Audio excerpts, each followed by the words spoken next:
Good morning, students.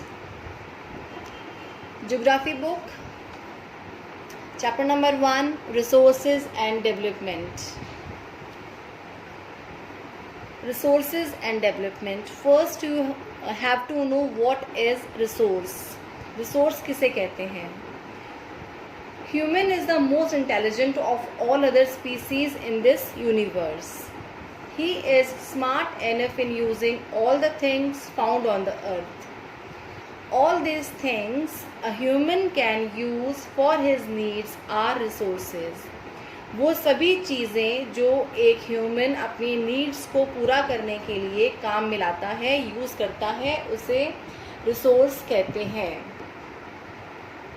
अगर हम दूसरे वर्ड्स में बोलें, in other words, a resource is a source और supply from which a benefit is produced and that has some utility. Resource वो source और supply है, वो सोर्स या सप्लाई है जिससे कि कोई बेनिफिट प्रोड्यूस किया जाता है, प्लस कोई उसका यूटिलिटी होना चाहिए, किसी काम में वो आनी चाहिए. एग्जाम्पल क्या है इसके? एग्जाम्पल हैं वाटर और land, sun, minerals, etc.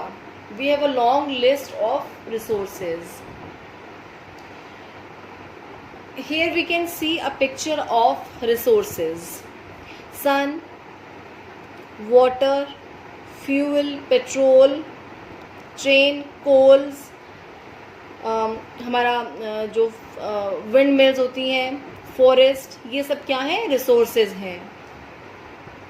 Now, these resources should be useful only if the process of transformation is technologically approachable, financially bearable and culturally admissible. Means अगर हम अर्थ की लैब में से, अर्थ के अंदर से अगर हम उस रिसोर्स को बाहर निकाल रहे हैं, तो जो प्रोसेस है, वो प्रोसेस है बाहर निकालने की प्रोसेस कैसी होनी चाहिए? द प्रोसेस ऑफ ट्रांसफॉर्मेशन कैसी होनी चाहिए? ये टेक्नोलॉजिकली अप्रोचेबल होनी चाहिए. मीन्स हमारे पास वो सब इंस्ट्रूमेंट्स होने चाहिए, वो सब टेक्नोलॉजी होनी चाहिए जिससे कि हम उस मिनरल तक या उस रिसोर्स तक पहुंच सकें.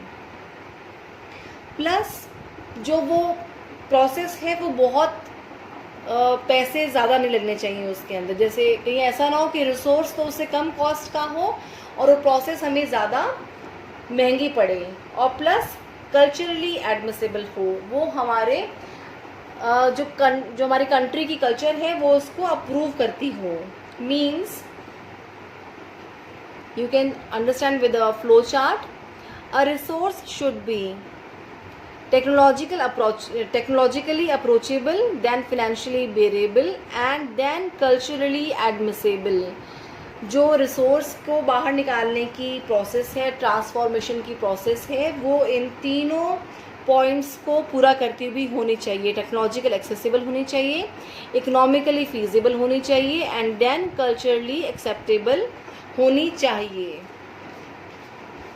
In this process of transformation there is interactive relationship between human and nature, technology, institution. Central point is human because he is the executor. Transformation की जो प्रोसेस है उसमें सेंटर पॉइंट कौन होता है?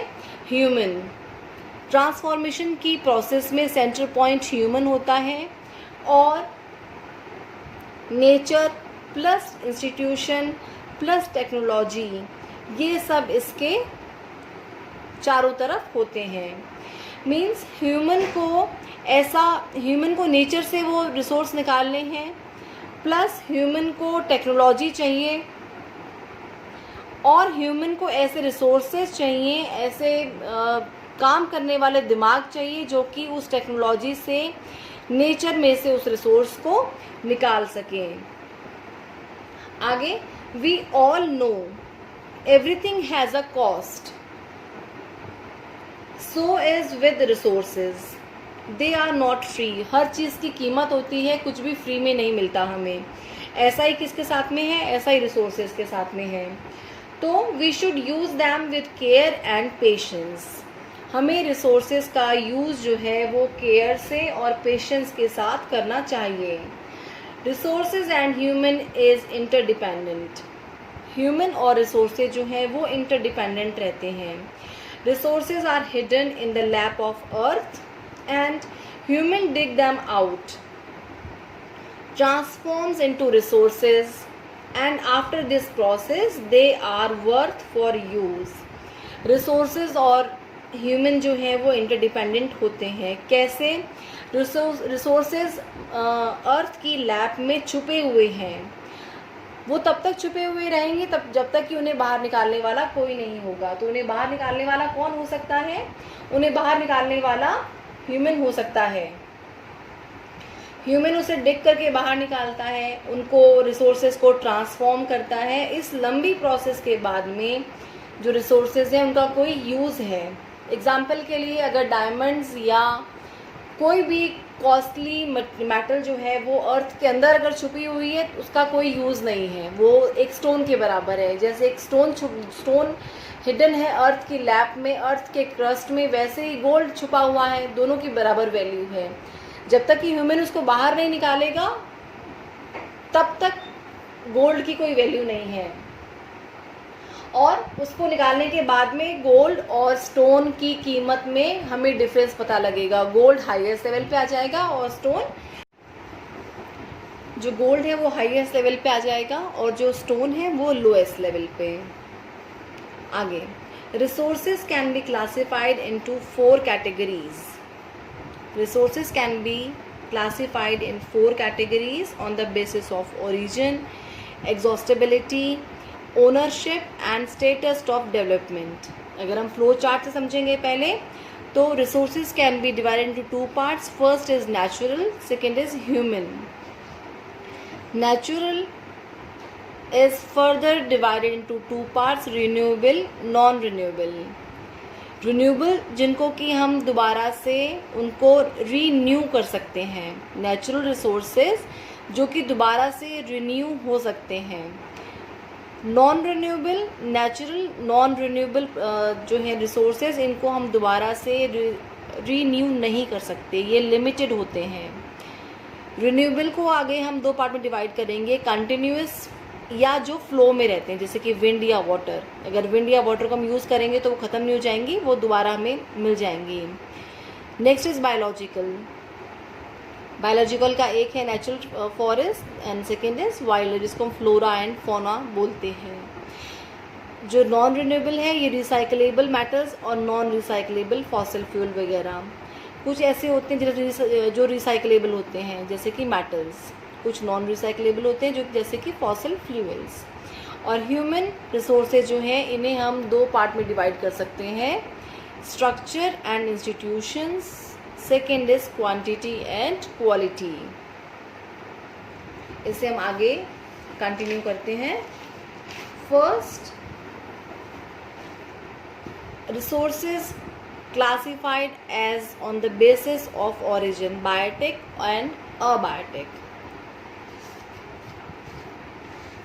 जब हम रिसोर्सेज की बात करते हैं on the basis of their origin, resources 2 part में डिवाइड हो जाते हैं। First is biotic and second is abiotic. Biotic resources are, अगर हम वर्ड को अगर हम इसको तोड़ते हैं तो 2 टर्म्स निकलती हैं इसमें से। First is bio and second is इक। बायो BIO, इक is IC।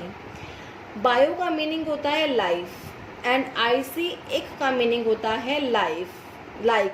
So biotic means life like. Biotic factors refers to all the living beings present in the ecosystem. Example, flora and fauna, livestock, etc. And abiotic resources are all the non-living components useful for human, example metals, rocks, etc. अगर हम resources को उनकी origin के basis पे divide करेंगे तो 2 part में divide होते हैं। First is biotic and second is abiotic. Bio आप पढ़ते आ रहे हैं, बायो में आप क्या पढ़ते हैं? बायो में आप पढ़ते हैं जितना भी लिविंग थिंग्स हैं उनके बारे में आप बायोलॉजी में पढ़ते हैं। तो सिंपल समझो, सिंपल इसको अटैच करो कि बायोटिक मीन्स जो लिविंग थिंग्स के बारे में है।